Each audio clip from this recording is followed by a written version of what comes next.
night. It is about 9 p.m. Eastern time. Bottom of the third between Atlanta and Philly. In Philly, runners on first and third with 2 outs. Strider's still on the mound. That's how live we are when we talk about the Black Baseball Mixtape check-ins on the MLB playoffs. I am joined by illustrious friends of the podcast. As always, my right-hand man, Flobo Boyce. The mayor is in the building. What's going on, Chief? We're joined by April, who is who I'm sure is it a bit of a mood right now. I'm salty. Sure. I'm salty. It's okay. I'm gonna say it. I'm gonna stand on it. Y'all know I stand beside my feelings. The biggest Dodger fan I know. We've got her on the podcast today. I'm surprised. Look, I had to podcast the day after the Orioles got swept out. I know how it feels. And joining us on the check-in, my main man Troy Justice, international baseball player, doing his thing. Troy, welcome to the live check-in, buddy. How are you feeling? I'm good, man. How are you? We're doing great. Everybody except April right now is doing okay. Right. I still got, what time is it? It's 8:00. I still have 4 hours to be mad, and then I'm gonna let it go. This is what we're going to do, though, because I'm going to start with how we feel, because even in the what's the word I'm looking for? Disappointment, if you will, of April's Dodgers, there is joy in Mudville with Flobo's Snakes and the Diamondbacks. So I'm going to start with Flobo. Yeah. Flobo, the floor is yours. What happened last night, and how are you feeling? So it's so unfortunate because the Dodgers are such a good team. I really did want them to advance going in there. But again, my thing about the Arizona Diamondbacks, besides the fact they just win games, is that they took two different flavors of the same team, like it's two different opponents, man. Like, it was fun to watch how they approached each pitcher, each team. I mean, granted, you're not going to get 4 home runs back to back. That doesn't really happen. But they really went to that was hard. It's hard for anyone to watch that, being a Dodger fan. But the fact that the Arizona Diamondbacks are the feel-good team, now the Orioles are out, now the Twins are out. I mean, unless you're a Phillies fan, like, how could you hate that team? Tommy Pham, journeyman himself, doing his job. If not, I mean, it was such a great game to watch, a great part to be of history. So I definitely got more merch on the way. Shout out to the Snakes. Shout out to the Snakes. So it is. It's starting to feel as if, kind of like the Phillies last year, maybe the Phillies this year, but definitely like the Phillies last year. That 6 seed, that team of destiny, gets on a hot streak, and here we are with the Arizona Diamondbacks, the team now that it seems like nobody really wants to see. Let me ask the other side of the coin, because I'm looking at April right now. April, what went wrong? We can't say that the Dodgers lost the series. They got beat. But I was about to say they got annihilated out there. We got embarrassed. Right, I'm just saying, like, you know how it's like, oh, they didn't win, we lost this year. No. The Dodgers got beat, and the Orioles got beat. I mean, I'm in the same boat. When you look at it, what do you have any thoughts, like, in regards to, like, what happened? I'm going to keep it short because I got a lot of thoughts, and I know we ain't got a lot of time. All the time in the world. All the time in the world. But there were some things that I questioned. I felt that there was a lack of fire and passion from them. Not everybody, but some of them. And I was reading reports, and I don't know if I had sent it to y'all, but there was a report the day before the game where they had an optional workout, and y'all know how I feel about the optional workout from Sunday. But they said that Dave Roberts went on record and was like, not everybody went, and some people need to stay away. Like, it's good for some people to stay away. To me, that was already a bad sign. And he did not attend that optional workout either. He was at the hotel with management. So I'm like, okay, so there are some things that I'm not particularly understanding, and I don't understand that side of the game either. So I don't want to read too much into it. But for me, I feel that as a team, sometimes we rely way too much on analytics than the feel of the game.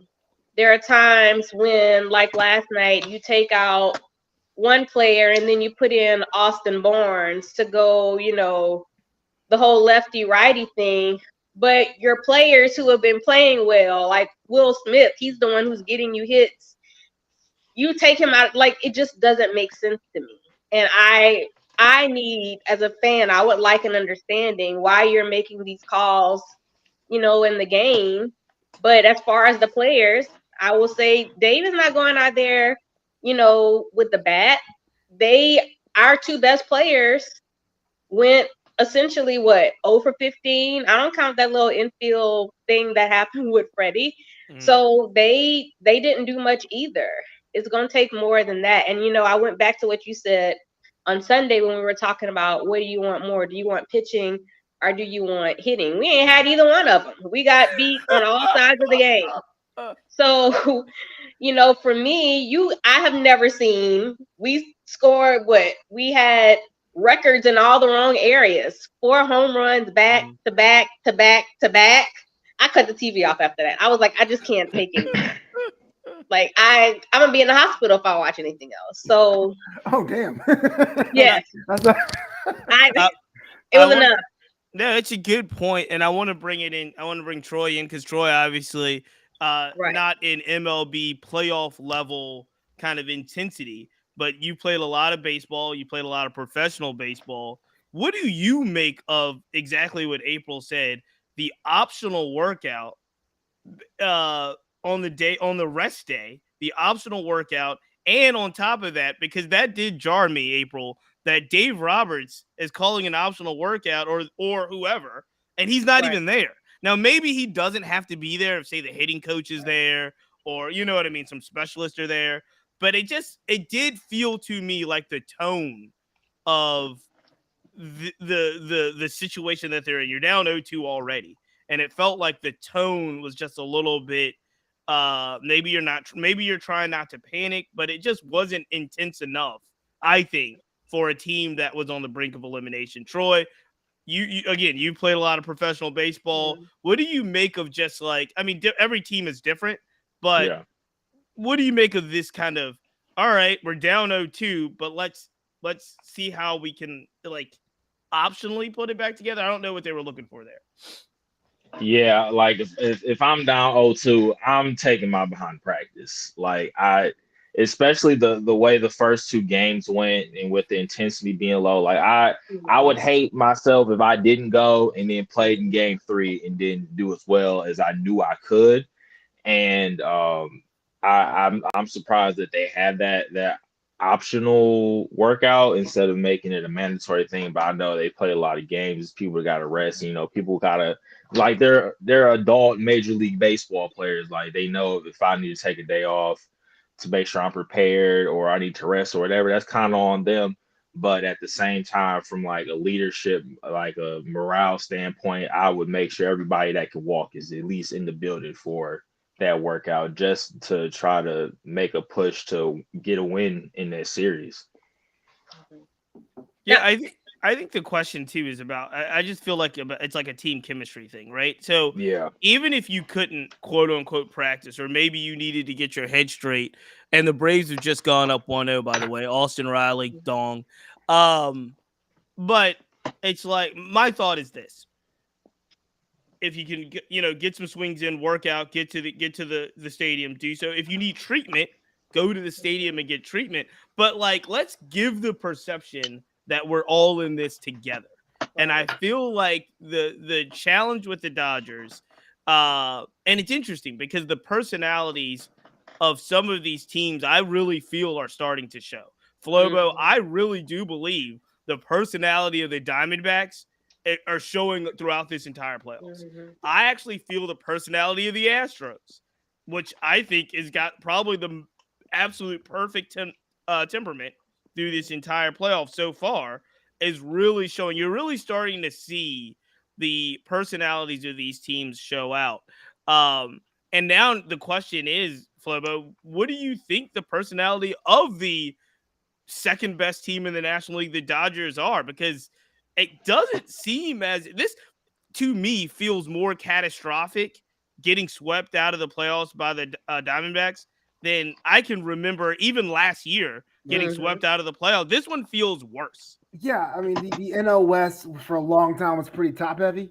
You know what I mean? Like if you got swept with the Rockies, I would say ring all the alarms. This is something that actually affects the New York Yankees on the East Coast. I mean, there are teams out there that have a personality. We are blank, and we are Dodger Town. It's time for Dodgers baseball, and it's great when times are good. You know what Freddie Freeman can do. You know, this series they went a combined 1 for 21, which is Yep. abysmal in any count. But you And not kind a of really great one. no, Very no, bad it one. wasn't. It wasn't. Right. But you get the idea what it is. I think after a series like this, where fans are questioning if you care, you have to really double down and say who are the Dodgers going to be. You got Mookie for a long time. You'll be paying him for like the next 15 years on deferred contract. You're gonna have to build around him. But I really think it's a gut check. And to your credit, on the other side, the Diamondbacks, even the Rangers. I mean, here's a team that threw in a lot of money to a team which and as a Mets fan, we do a lot of money to our team too. But the Rangers are in the postseason, and I think that people are gravitating what that new chapter is. The intangibles are so important for a team, especially this late in the season. Yeah, I'm starting to wonder, and I don't know this. I feel like I've got a really good pulse of the personality of both the Braves and the Phillies, a really good pulse of the personality of the Diamondbacks and the Stros. The Rangers are the one team where I still don't know what their MO is. I know they can hit, right? They got some really and put it this way. After 5 games of watching them intensely, I should feel like I have a pulse on exactly who the Rangers are. I don't. Like I just feel to me that the Rangers are still a little bit of a mystery where they could come out and honestly take a couple games off the Astros. I don't see them beating the Astros. I actually, if it goes the other way where the Astros sweep them in 4, I still wouldn't be surprised. I hate to say that. So it's like, it's really interesting, I think, in this playoffs as we're starting to see, like I said, these personalities. I guess if I'm concerned about the Dodgers in regards to a team makeup right now. Like, who they are, as good as they've been. I'm kind of worried about where they stand right now. I'm still very much a little bit like, are the Orioles for real? Like, because they overachieved, and usually they've overachieved for 2 seasons in a row, and usually there's some retraction there, and the Orioles haven't hit that retraction yet. So I'm still a little hesitant. I actually feel like even the teams that lost, I kind of feel like I know who the Twins are. Right? Like I kind of feel like I know who the Twins are. I kind of feel like I know who quite a few of the other teams are. But let me ask this as we kind of move on. We talked about the Orioles. We talked about the Dodgers. The Braves are up right now, and if they do win, they even the series. Troy, if the Braves lose tonight in Philadelphia, are we as concerned about the Braves as we are the other teams, the other kind of divisional champions that got kind of ousted out of the playoffs? Or are we a little bit more confident in the Braves? How do I say this? I would call some concern, but I wouldn't ring the alarm. At all. I think though, I feel like baseball is a game of karma. So I try to keep my mouth shut as much as I can playing. But when Bryce got doubled up on that fly ball and then he hit that bomb and stared down what's his name? Arcia? And they Yep. yeah. Right. Attaboy. Yeah, 2 bombs. I'm so yeah. Yep. That's the character of the Braves I would not like to see anymore. I think that was the kind of the kick in the pants that they needed because, like, especially in other sports, when you win so many games, you just get loose and get into cruise control.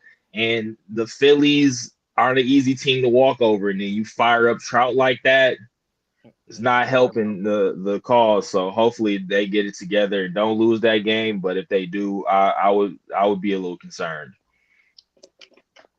I don't feel like I have a concern about the Braves, like talking about, because as we previously mentioned, this team is together for a little minute. They're going to be terrorizing everybody for the next few years. So do we expect them to come out of the NL? Absolutely, because they've had the best record. They've had a great year. Their team tie game. Castellanos just went yard. Go ahead. Oh, Again, Castellanos is Again. doing his thing. Again. But for us to, I would not ring the alarm on them. Their GM has done a great job of locking in these players, and if anybody should be, on alarm, is the rest of MLB for what this team is going to be bringing for, the next few years, pending everybody remains healthy.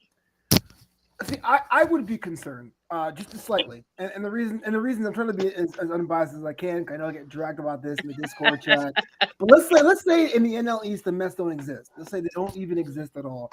The Phillies, for 2 seasons back to back, has figured out how to get hot and got new parts. The Marlins have gone from being a laughingstock to being a wild card contender. If you're Atlanta, you may win the division, but you're not going to put up the numbers you have in a year or two. And back to what Troy is saying, I love that chemistry is important too. So I hope they are a successful franchise. I'd love to see them lose, but if they don't something change in the core, it may be one of those things where it looks good on paper, like the 23 Mets, where it looks good on paper, and it may blow up for them in May, June, July.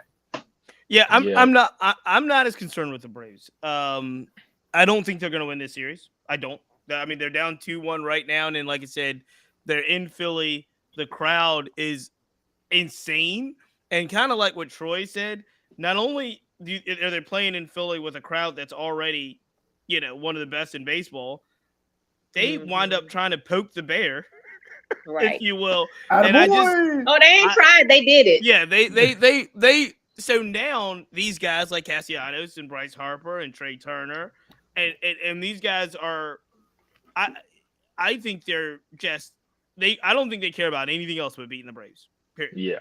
And the crowd is on Strider for whatever he said, something about not being loud enough or something. I don't know. But it is one of those things where I just think it's going to be tough to overcome. Now, if they get it back, if they tie it up tonight, they go back to Atlanta, they still have a shot. But this Phillies team, is one that's just one kind of made up of just guys that I think fit that city. And I'm going to ask you about this a little bit later because I posted it on Twitter and I got a little bit of feedback about Bryce Harper and his relationship with the city of Philly. But I think that Philly might have their number long term though. And it really, I think it's dependent for the Braves. Michael Harris is so young. I think he's like 24. And he kind of regressed a little bit on the hitting part this year, but he's still playing. Yeah, he's playing amazing center field. And I think the second half of the season, he upped his average like 70 points or something that's insane. So if you've got a Harris in center field, a healthy Ronald Acuna, you've got Matt Olson, you've got Strider.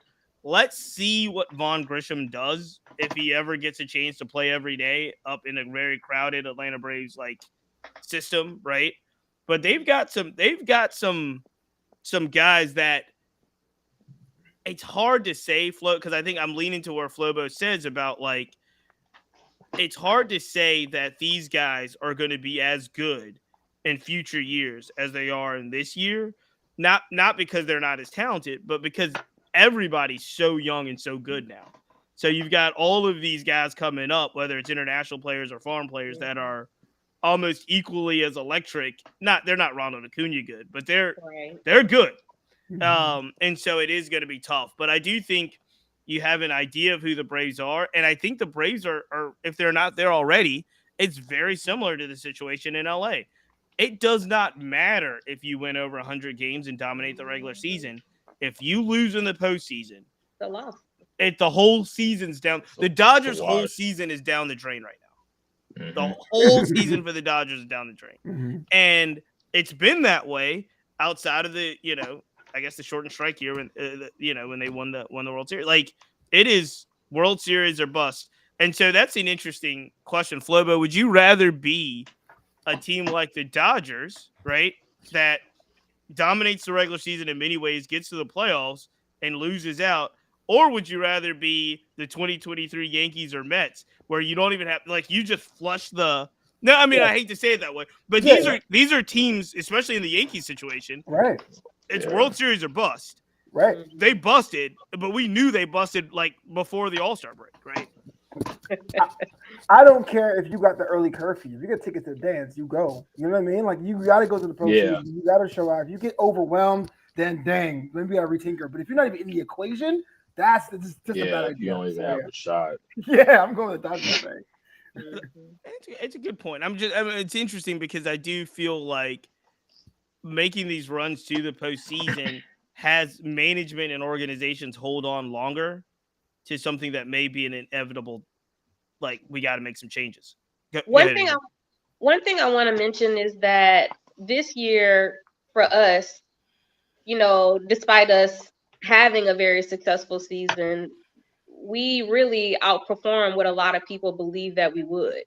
And I'm not just talking about the injuries to the pitchers, to Gavin Lux, to so many other players, but we signed people to 1 year deals. So when you talked about the lack of identity, I feel like part of the lack of identity is you got Peralta on a 1 year deal. You signed Hayward to a minor league contract. You just picked up Kike Hernandez. So we have a lot of, we don't really know where we're going at the moment because are we going to get Shohei or not? And that's hanging in the background for some people. I mean, that's the reality of the situation. The- So when, after the season ends, now we're faced with, okay, who are we keeping? Are we keeping anybody?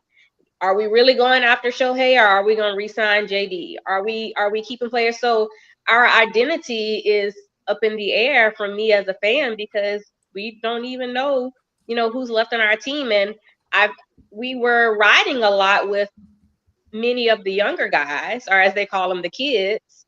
And for some of them, they either weren't ready or it didn't pan out the way that we expected them to. So all of that also plays a role in what our identity is. Whereas when you look at teams like the Braves and yeah. even the Diamondbacks, that identity is there because they're not just a cohesive unit, but they're signed to longer than these 1 year contracts. Let me ask you this, because you make up a good point. JD Martinez is 36 years old. Jason Hayward is 34 years old. Mhm. I didn't even think Jason Hayward was going to be signed to be an everyday player. Like, I thought he was on his way out of the game, honestly, after kind of almost like semi-retiring or announcing something Mhm. when Chicago let him go. Um, Mhm.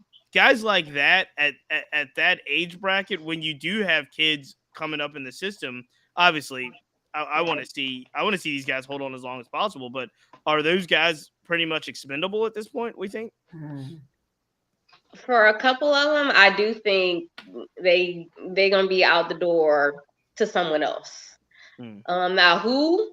I think James Outman is not touchable, and if he is, my daddy is a huge Yankees fan. My daddy, like, I want him. I want him right now. He's young though. He's young. Yeah, he's super Yeah, young. yeah, yeah. And a lot of our pitchers are super young. Bobby Miller, Ryan Yeah. Petfield, who did not play. I don't even want to talk about that one. Gavin Stone. So we do have a lot of young guys. What they ultimately decide to do with them, I don't know. But I feel like that also is going to play a role in what our identity looks like in the future. We have Michael Bush in AAA. We have Miguel Vargas in AAA. Do I think some of these guys can possibly be trade bait for someone else? Very much so.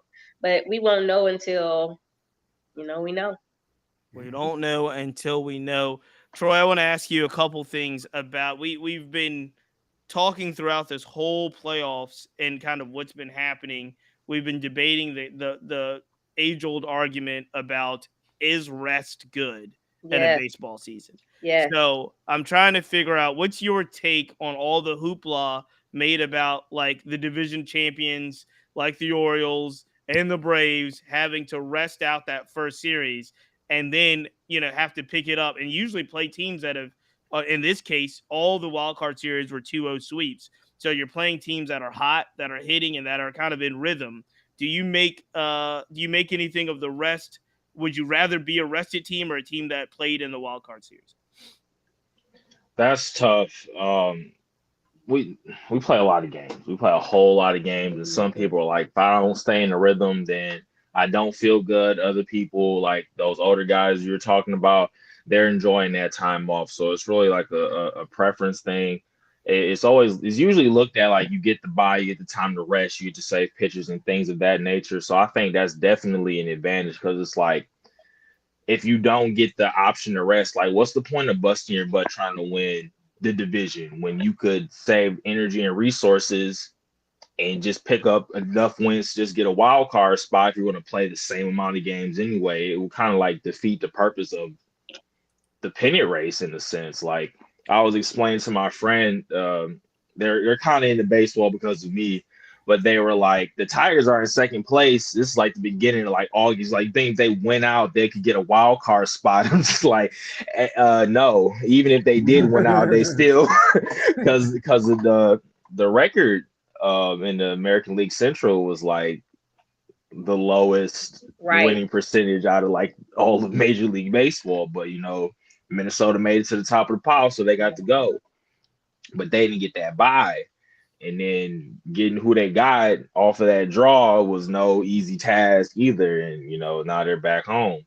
So I think the rest can be a good thing. And it's definitely, I feel like you deserve it if you winning over 100 games in the season, winning your division and having the top record in the league. So, yeah, I would take the rest.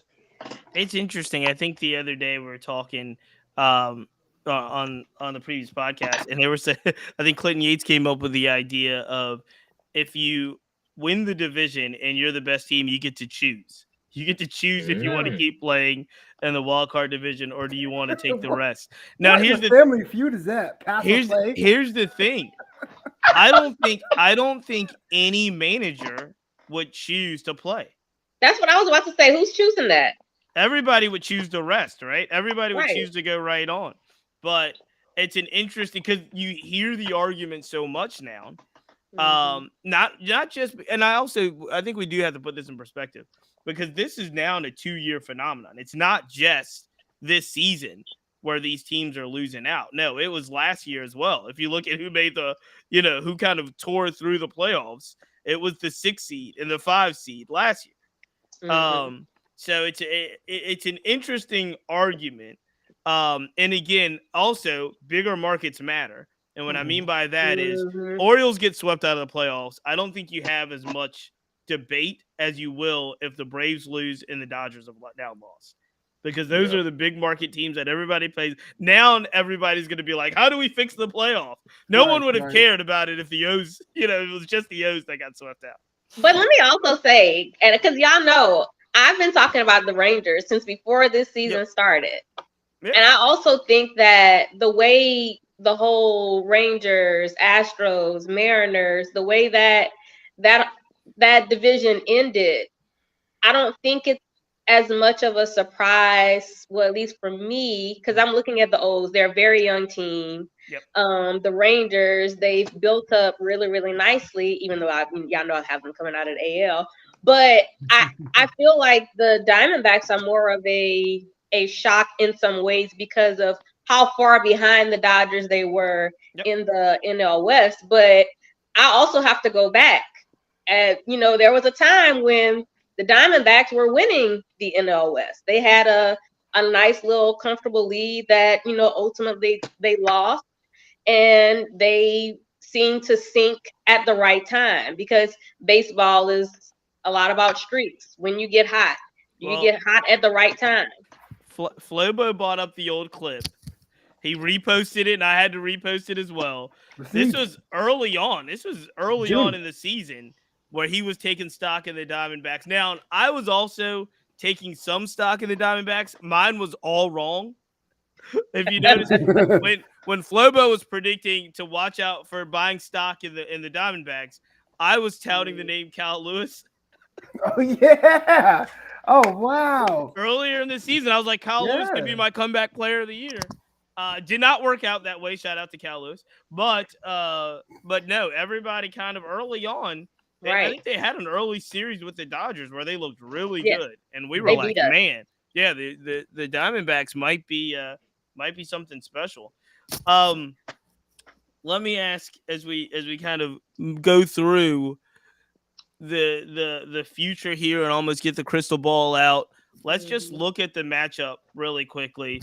Flobo, it is the Astros, it is the Rangers, it is the Battle of Texas. Yeah. I'm still, as big as the state of Texas is, I'm still a little hesitant to say that this is going to be like a big universal baseball draw. And what I mean by that is, again, we have kind of historical proof or at least numerical data that suggests when the Yankees and the Mets played in the World Series, while people were really, really excited on the East Coast and baseball fans were like Subway Series, the entire world didn't care about this. It was like New York's baseball fandom and so forth. And it was like one of the more lower rated World Series in the history of baseball because it was concentrated in one state. Absolutely. And so what I'm interested as we have the Battle of Texas now, and obviously Texas is a huge state, but do we think this series is, for lack of a better term, is it going to draw enough heat? We're wrestling guys. Does it draw enough heat for this to be a bigger story? Because we're always looking for the baseball story that's going to transition to national media. Yeah. Is the Astros Rangers? Is it heat? Does it have enough heat? Well, I will say, yeah. Well, more than New York situation. Will it be something that's going to change the AL ratings? I doubt it. But the difference between New York in that series was the Yankees were the class of baseball. The Mets weren't, and they weren't even. Trey Turner home run. Phillies 2-1. Okay. And the Mets Where was this Trey last year? Sorry, I have to throw that out there. Get a bounce. LA, man. This ballpark is, but I'm out. When we come to Texas, though, I think the big difference is the Astros. The AL went through them, and to the most casual baseball fans, I mean, the ones who just tune into the playoffs, they are still the evil empire of 6 years ago. So to watch Ric Flair get buckled up in the corner, people will pay to see that. So I think it'd be a bigger draw than Mets Yankees. I'm not sure if the Rangers are going to do it, but I do think there will be a bit of an attraction to see who could take down the Astros. I don't know if I ever told y'all this, but I lived in Dallas for 9 years. So before I moved to Houston, I lived there. And this was when Ron Washington was managing that 2010, 2011 season with Josh Hamilton and I'm trying to think of the catcher, Adrian Beltre and a few others. Y'all, when I tell y'all, and I'm speaking on behalf of Dallas, and I've lived in Houston for almost the same amount of time, the spirit of just the presence there, it was very, very hot. And I miss living there for the spirit of just sports in general. But I also feel that there are a lot of people from LA who love Corey Seager and they're rooting for him. There are people who like individual players on these teams. We talked about Kyle Tucker having a top 10 jersey. Yep. We talked about, how people love Garcia on the Rangers. People are looking, is Max Scherzer going to pitch? He's he's a household name. So I think that people are not just going to be tuning in to see, are the Astros really able to make it again? But are some of these players who've become household names, how are they going to fare in this particular situation? Troy, what do you think here? Astros, Rangers, does it have any sizzle? Will it be able to transition? I have my thoughts. I'm going to share them, but I feel like I'm going to be on an island unless Troy comes with some heat. Troy, what do you think here? I got family in Houston, and they go hard for the Astros. Bless their heart. Even through everything, and my family wasn't really that big of baseball fans. They lived in California for a while and moved down to Houston. They picked up the wave. So I think that definitely the Rangers fan base is definitely probably sick and tired of seeing, that Houston always in our face about winning. So I think definitely people will be tuned in for that series. And the way we expect Houston to play how they've been playing, personally, I didn't expect the Rangers to keep rolling through the playoffs like they have. So it definitely would be a good game, a good series if they come across each other. All right. So what you gonna say, Cheat? No, I think this series. I think this series is going to be fine. I think it's going to be an entertaining baseball series for baseball fans. I think Texas will will be happy and excited and look forward to this series for the most part. The Texas baseball fans, not like the casual fans. With that said, I think this series does absolutely nothing. You just salty the Ozark there. You salty. No. Here's what I was gonna say. The Orioles and the Twins wouldn't have done it either. Oh. I don't think the Orioles versus the Astros would draw a bigger kind of ratings or have more people compelled. I just don't think that this American League field, I was about to say that. As excited as I am about it, I don't think it's going to lead First Take or Skip Bayless, or there's no barbershop conversations about the Astros. Probably, I kind of agree with you. Outside of Texas, I don't think it's going to be a big thing unless the series it goes to what they play 5 or 7 in that series. They play 7. Like if it comes down to game 7 and something crazy happens and it leaves a lasting impression, especially if the way our heroes of the playoffs are falling off, they got to talk about something. They can't not talk about baseball playoffs. And I'll tell you why. This is the reason I'll tell you why I truly, firmly believe this. One is because the Rangers are boring. Wow. Not too much. Rangers. No. What? The Rangers. Are you for real? I have no idea. I mean, they're not more exciting than watching. Listen to me here. Acuna, but y'all skip this track. Listen to me here. Listen to me here. The best players on the Rangers, Simeon, Seager, Garcia, they're not outside of base. Nobody's going to the barbershop talking about Marcus Simeon, and he's great.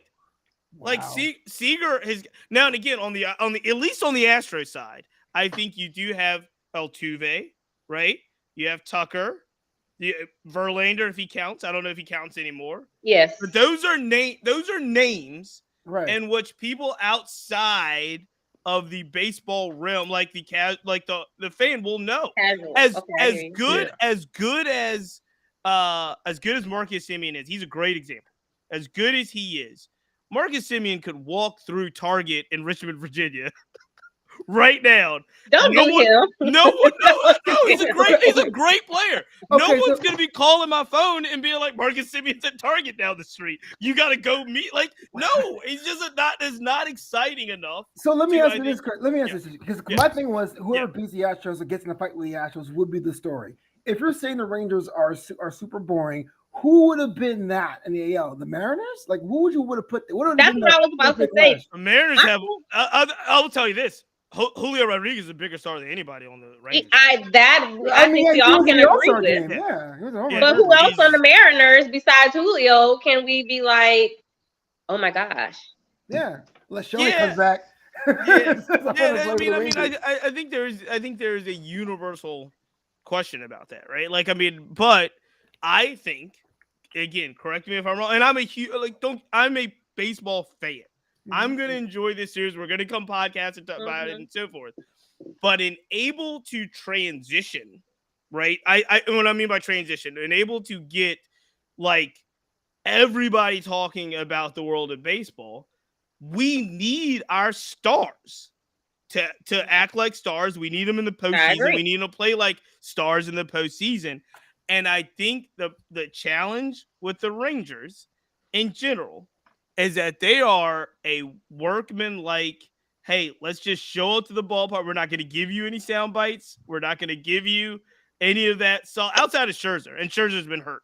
Scherzer will do this. Scherzer will give you some red meat, right? I hear what you're saying. But he'll be back, I think. I think he'll be back in this series. I agree. But I just think the Rangers are a good, boring team. I can see why you would say it because we were talking about earlier, because a lot of those guys are older. A lot of the younger, more eccentric guys that show their emotions on the field, there are other teams or the big market teams, a lot of them that didn't make the playoffs, Right. like the Yankees. There's no Judge in the playoffs. You know what I'm saying? It's no Ellie De La Cruz in the playoffs. It's Right. like those big names that get people up. Oh no, Troy. No, Oh, right. wow. Lost Troy. Come back. Bring it back, Troy. Bring it back.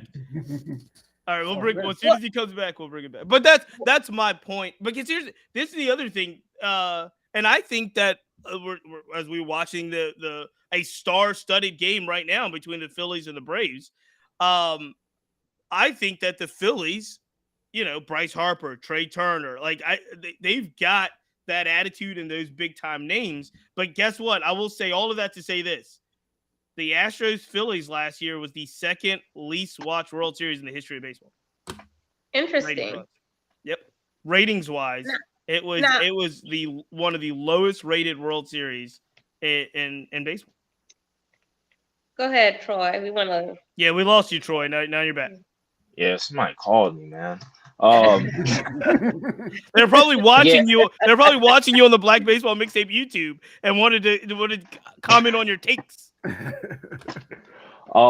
but a lot of those guys are not in the playoffs, and the way Texas put their team together, those are the type of guys they put on that team. So it's kind of a weird space because you want to see good baseball, but what gets the attention of like outside people are when people talk and do theatrics and there's beef and there's stare downs and fights and stuff that draws the attention. Just like with basketball, football, they're constantly talking who's the GOAT, you suck, you're a good player, you're a bad player, you shouldn't be talking, all that stuff. With baseball players, they just shut up and play for the most part, especially on that Texas team. So it's like I get what you're saying, but it's going to be a great series for baseball fans. It's going to be a great series for baseball fans. And I want to counter that. Go ahead, April. I want to counter that because I feel like the end of the season when they're literally battling for first place, that was really, really exciting. And I'll tell you this, one of my grievances with MLB is that they don't flex games enough. Mm-hmm. So when this was happening, I think Fox, maybe they did flex the games, but prior to that, they weren't. And it was heating up. And I'm like, oh my gosh, like this would be great. Why aren't they marketing it? So when you talk about it's not exciting or we're not getting to see the AL, this is why. And this is a big issue because you don't get to market these players when we probably should. So we get to miss out on what's happening between the Astros and the Rangers. And yes, we know they're in the same state, but they're in the same division and they're battling the Mariners, but they lost to the Athletics. So you have all of this going on, but a casual fan may tune into it. A regular fan is very aware of it. And for me, the ending of the season, it brings about more excitement to see, so did the Astros really deserve that one spot or did the Rangers deserve it? Because the Rangers are showing that, they just sweeping people, hitting home runs everywhere, and they're doing it without their ace pitchers. Yeah. So I'm excited to see this series to see, yes, did the Astros really deserve that one spot? Because the Rangers were literally right there and the Mariners literally were right there. So it's the what if for me going into this series as well. It felt like they're really more concentrating on the Blue Jays Mariners fate more than the Texas one, even though it was at the same time. Right. You could have totally flipped them if you wanted to. Yeah, I mean, it was Mariners, Texans, Houston, right? We're all trying to figure out who's going to shake, like what was going to shake out. In many ways, I think the Mariners were the it team in that until they collapsed. They were the it team in that scenario, right? And again, it's not a knock on Bruce Bochy and the crew. I think Bochy's done a hell of a job, and I think that team is a really good team. It's just in my mind, there's not a lot of I hear you. To me, when I went to go visit them this year, I felt like they wanted to brand themselves as a team. Like they were. It was like you being in a uniform of a unit, right? Because you had the giant Jacob deGrom injured, the Scherzer posters injured, Himes was injured that day I went. Like these guys had a lot of injuries, but I thought the brand appeal was red, white, and blue. quote unquote straight up Texas, which is kind of like their branding thing. But you're right. If you're not from Texas or you never crossed through Texas, you're kind of like, the hell does that mean? I'm straight up, I don't know, at Long Beach, you know what I mean? So I understand what you're saying there too. But as it is right now, I think because the Astros are so good for so long, the story will be who would take them down, who would make them into, no offense, the Dodgers or the Braves this year. Can it be Texas? Are they going to win it again? Last year we did it for Dusty. This year it has to be something else. Yeah, but here's the thing: on the other side of the coin, it's gonna be the story's gonna be whoever comes out of this series that we're watching right now, the Braves and the Phillies. Yeah. As much as Flobo is on the Snakes bandwagon and the Arizona Diamondbacks, the world hasn't really seen Corbin Carroll. They don't know like the backstory with Tommy Pham. Like April's looking at me crazy. Yeah. I'm telling you.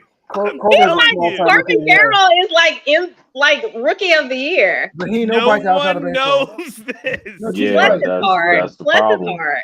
He's too much of a hard worker, man. He's not doing anything flashy. He's like, I like baseball. I'm telling you. I have two of the best barometers in regards to what is like not talking about what's baseball hot or baseball cool. I have two of the best barometers in the world and what's culturally relevant. And that's my wife and my sister. And what I'm telling you now is what I'm telling you now is Corbin Carroll could walk in this house. I agree with. He could walk through my front door and my wife's gonna be like, who that white man in the front door? It's not gonna be like, oh snap, Corbin Carroll's here. Yeah. You know? Okay, I get you. You. But with that said, they're going to know who Bryce Harper is by face. You know what I mean? So it's like we have this really good barometer about what is it. They're going to know who Aaron Judge is.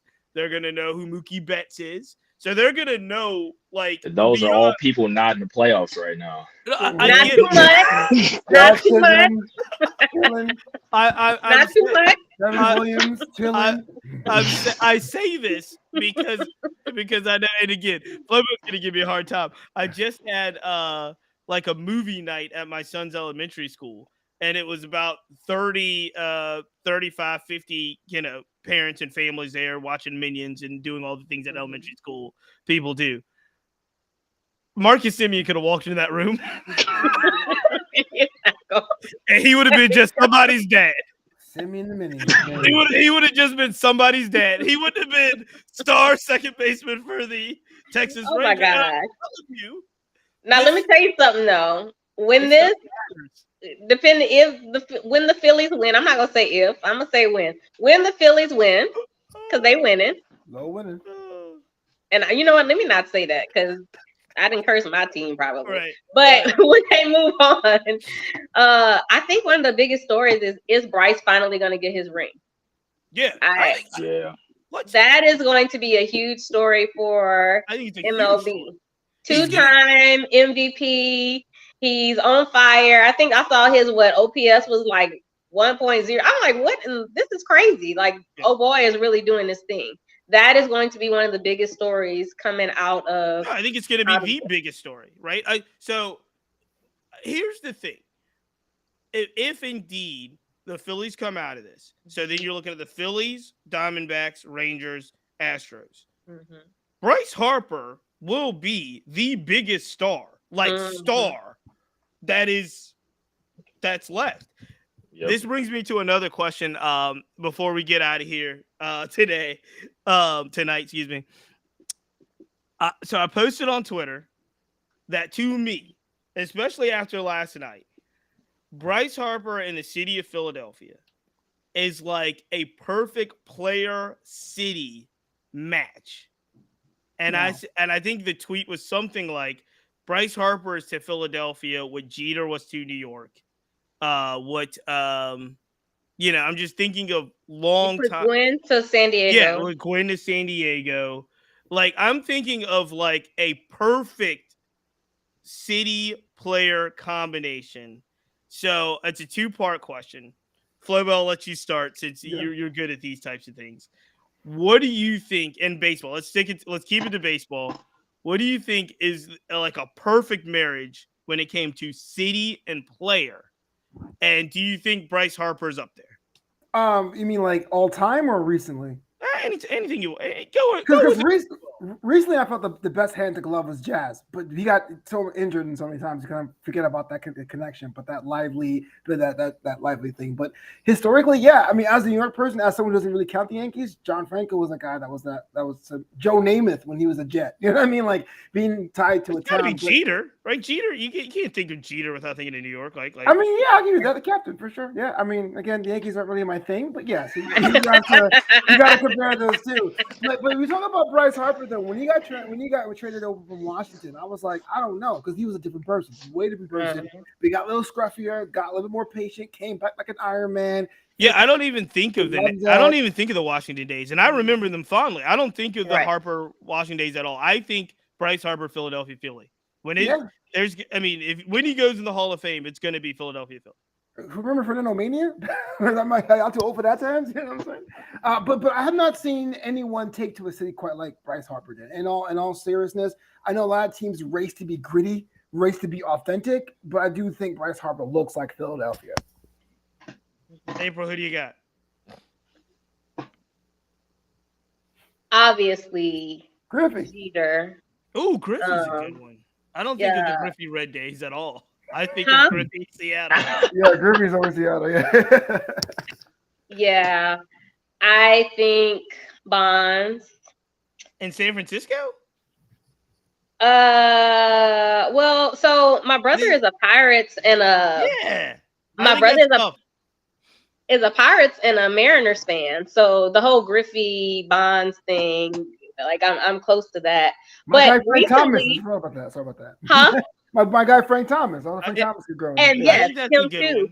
Yeah. But modern, I would have to say probably Acuna with the Braves. Like I can't see him anywhere else. I'm sorry for both. You've been to Atlanta. Ain't no one like Acuna being praised in Atlanta. Now you know I'm salty about I'm salty about Acuna too. However, I gotta give him his props whenever it's due. That's interesting though, because I don't think we think of this, but like Harris is from Atlanta. Mm-hmm. So if Harris spends his entire career in Atlanta, then I think you get the thing about Acuna to me, and this could be just a lot of Afro-Latino players in general. I can see them fitting in anywhere there's bright lights in big cities. I think if Acuna was the star over there in Miami, I think it would be fitting to me as well. Crazy. Like you know what I'm saying? Like San Diego, if Acuna's a big star in San Diego, I can see it. He's like, just a star. I hear what you're saying. I don't identify Acuna with Jess like I should. I think you're right. I think I should. Because I don't identify Mookie Betts with Boston. I think Mookie Betts LA. Oh yeah. I didn't want to say that. Y'all saw it. That was intentional. Yeah. That was intentional. I didn't want y'all coming on here and say, there she go again. That was intentional. I think Mookie Betts LA. I think Mookie Betts in LA are hand in glove. I think that's a good. I mean, Clayton Kershaw LA, since we're doing that, regardless of what happened. But the whole Bryce Philly thing, I think, is it a great fit for them? Yes. To the extent of Gwen San Diego, Jeter, New York, Big Hurt, Chicago. I need like another year or two to give it to that extent. Because I feel like it's that level of marriages. Do you need a ring? That's what I'm thinking now. Is do you need a ring? If he wins a World Series in Philadelphia, does that solidify him as the, basically Mike Schmidt? Doesn't hurt.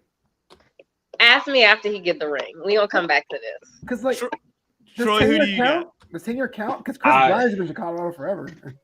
I kind of wanted to be a little bit biased, but I'm from Detroit. Miguel Cabrera. Okay. Yeah, Miggy is Miggy Town. Like I went to one of the games in that weekend series, and it sold out the whole weekend against Cleveland.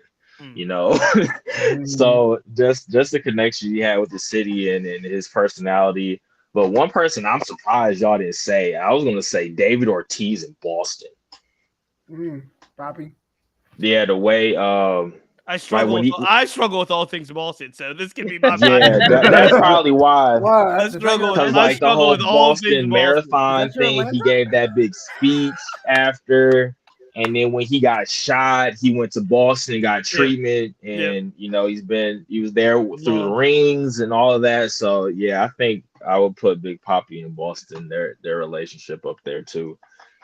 I like it. No, I do. I think you're right about the Papi Boston thing too, because he is beloved. He is beloved in Boston. He's actually beloved throughout baseball. Like we were talking about a guy that could have that Dion Coach Prime effect in baseball and bring a lot of eyes to the game. And I think Ortiz was one of those guys that was probably right. 1A. He's in the top 3. I know for sure. And it's interesting though, yeah, Boston and Papi is one that really does fit. I think Mookie in LA fits. Did somebody just hit a home run? Philly is now up. Castellanos again. Yep. Attaboy. So that's his 4th home run in this series. Castellanos, the Phillies are up 3-1 at the bottom of the 6th. What's that? You know what? I know we're not talking about it specifically, but about the attaboy comments, though, I thought even though they got blown out of proportion, it was the best thing ever. I love it so much. And they got a baseball response. No one got fought. No one fought. No one got stabbed. It was just a stare down twice. Yep. And it was again. That's I hate to say it this way, but I also feel like that's a real Philly response. It was. That's like so Philly. I am more endeared to Bryce Harper and this team now because I also feel like they go. And did anybody see the pregame? Strider is also out of the game now. They've taken him out. Did anybody see the pregame fits? Oh, the Coach Prime? Yeah. From Harper I only saw Harper's. I didn't get to see everyone else. Oh, Nick had a Coach Prime hoodie. Oh, I did see that one. I did see that one. So great.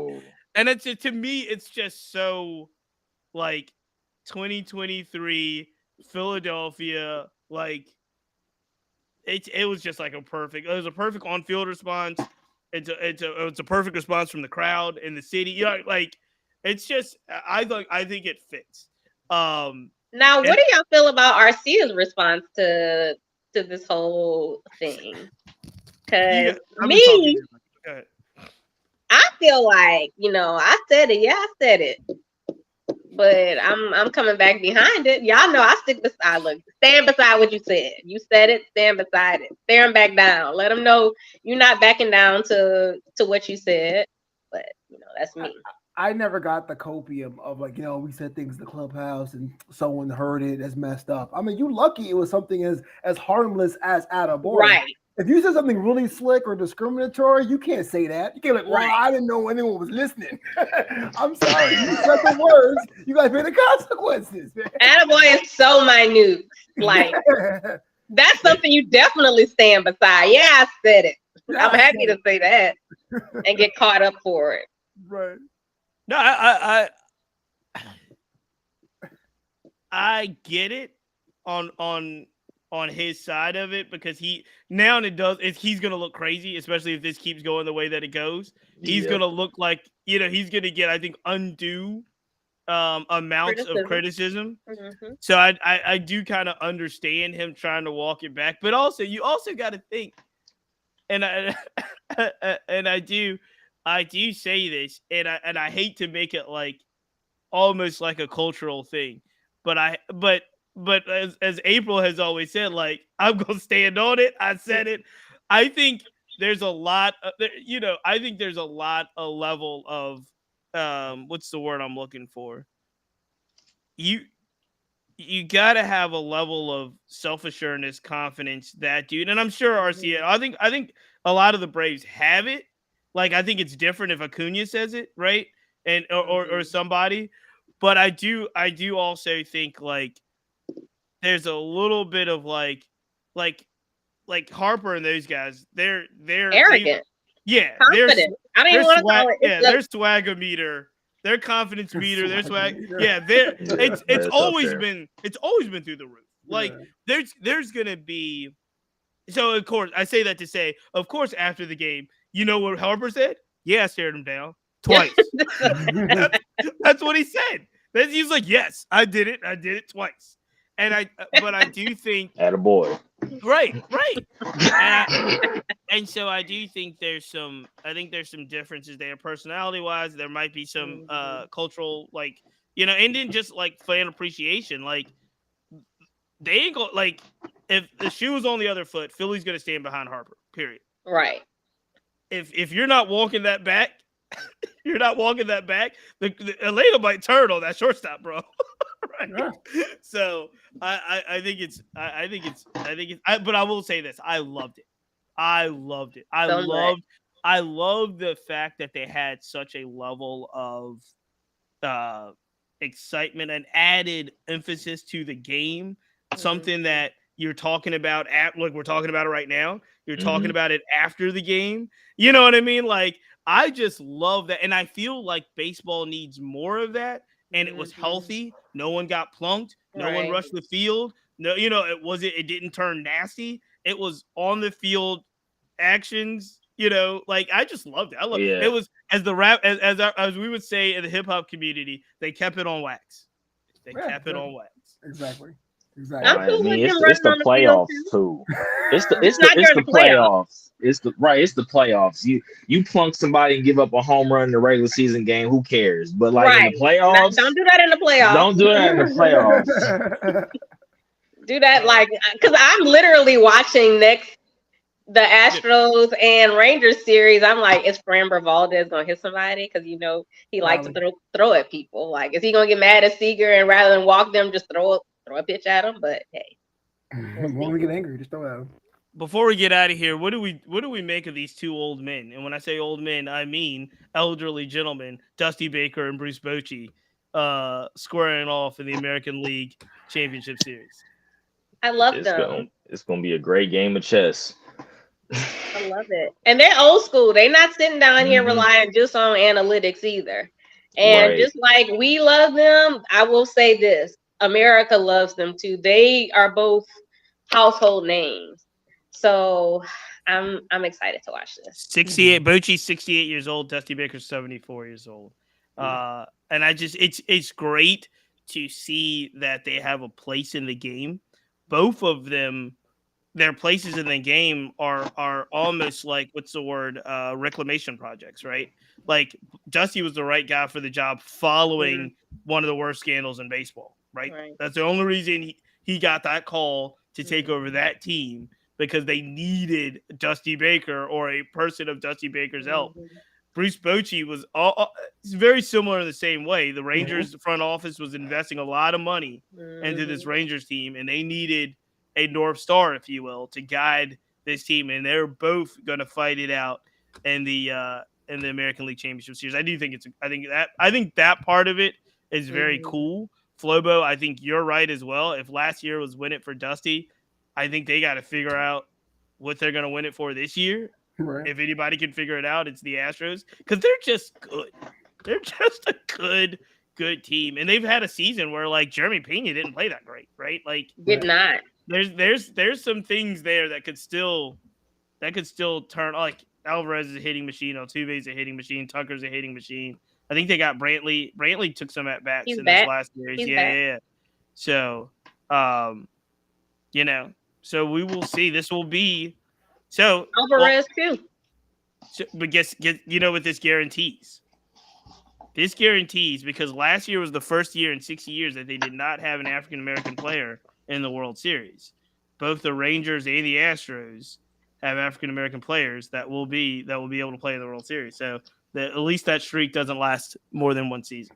And the D-backs do too. Let's go, Tommy fans. Tommy fans. D-backs are there as well. The Phillies. The only one has Taijuan Walker pitched. I don't think he's in the roster. Is he in the roster? I think he's on the roster. I don't think he's pitched though. But I think he's the only African American player on the Phillies, right? Taijuan Walker. All right. Well, this has been fun. We've got to let you guys go as we're coming up across the hour. Troy, you have something really exciting going on right now, and I think it's a get Troy back over to Japan. Tell us a little bit about what's happening with your activities, fundraisers, things that are happening to get you back to playing baseball overseas. Yeah, so I got invited to play in the Japanese Winter League. So it's a 21 game league to showcase the talent from all around the world in Japan to get guys onto professional teams all over the world. Really, they're using Rap Soto, and they're going to be live streaming our games, keeping track of our stats, so scouts can watch remotely and make it easier to get our names and what we can do out there in the international baseball community. And I got a GoFundMe page set up. I'm doing a raffle. I won a custom made glove by a brand called Dominate. They're out of Italy, and they made me this sick glove. And if you donate $20 to my GoFundMe, I'm gonna put your name in the raffle, and I'm raffling off the glove. Actually, I got it right here. Oh, there we go. So look if you at want to that. get your hands on this leather, I got the link in my bio on my Facebook and Instagram and TikTok. So please donate. Help me pay the fees for me to go over there and play ball. Excellent. I'm a lefty. What am I gonna do? You got a righty friend somewhere. Christmas gift. I got no friends, Troy. You better. Excellent. No, Troy, that's outstanding. Congratulations on being invited to go out and play. Obviously, Yeah. we wish you the best. So we'll try to put the link in the bio as well to make sure that people can follow your journey. And hopefully, if you do are able to go, when would you? What's the time frame for this? The league's from December 25th. Okay. I mean November 25th to December 25th. Oh, so Christmas Day, like a Rocky Five. Christmas. Yeah, it's like Rocky Thanksgiving IV. to Christmas in Okinawa, Japan. So it'll be cool. All right. Well, look, hopefully everybody do their best that they can. Make sure you check out Troy's GoFundMe page and the link as well. We are on the brink. I'm not going to try to jinx it. There's 2 outs in the top of the 7th. We are on the brink of what we are going to see: a Philadelphia, Arizona, Rangers, Astros championship series. Flobo, I'm going to give you the final word. If that does hold, how do you feel about this for baseball? Well, definitely it's a bit of old and new, right? We talked about the experience of the management team. A side note, Jeff Bannister, the former manager of the Rangers, the bench coach in Arizona, so you have that age as well. But this could be the sort of new chapter for baseball. A lot of teams we thought were going to be here weren't, and now some new players are in the mix. And we talked about changes and rule changes, but seeing fresh teams is a nice start. So either way, I do think it's a net positive of what happened last year.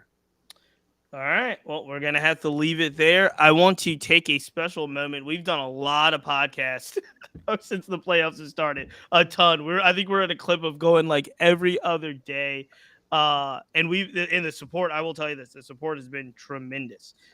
People are kind of finding the Black Baseball Mixtape.